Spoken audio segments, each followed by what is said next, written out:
Welcome to News Talk. We have Matt McKernan, our horticulturalist from K-State Research and Extension here, talking about tree planting. And I'm telling you, if you ever want to plant a tree, maybe not now, but later, you really should watch this because you're going to learn a lot. We often kill our trees when we plant them. We do. There's a lot of things that we commonly do wrong when we plant a tree that are easily avoidable and really can impact the growth of our tree long term.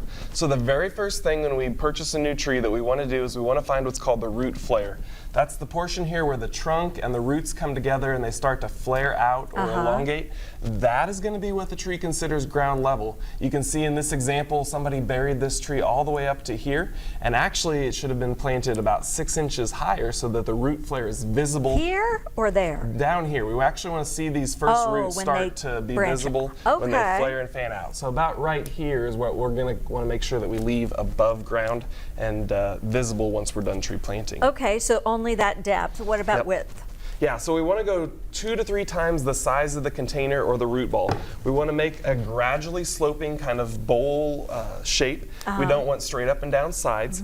And we want to make sure that we're going 2 to 3 times the size of the root ball so that we can start to lay those roots out into the surrounding soil and break up any compaction. Okay. The biggest thing with the size of the hole, though, is we want to make sure not to go too deep. We want to make sure we first identify that root flare where the biggest, largest, dominant roots start to come out and grow out, and dig no deeper than that. If we go too deep, what we're going to see is roots grow up into that open soil and they'll start to wrap around the trunk. They'll constrict the trunk. I've seen trees like that. Yeah, and actually kill the tree long term.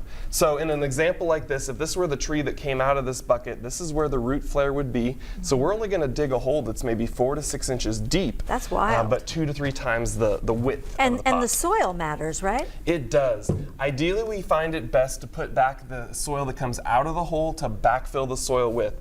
A lot of people have the idea that adding rich compost to that soil is going to help the tree's growth, and it does. The tree's going to love that. But what it does is it makes it harder for the roots to grow out into the surrounding soil. Because they just want to stay there. Because they want there. that nutrient-rich soil, exactly.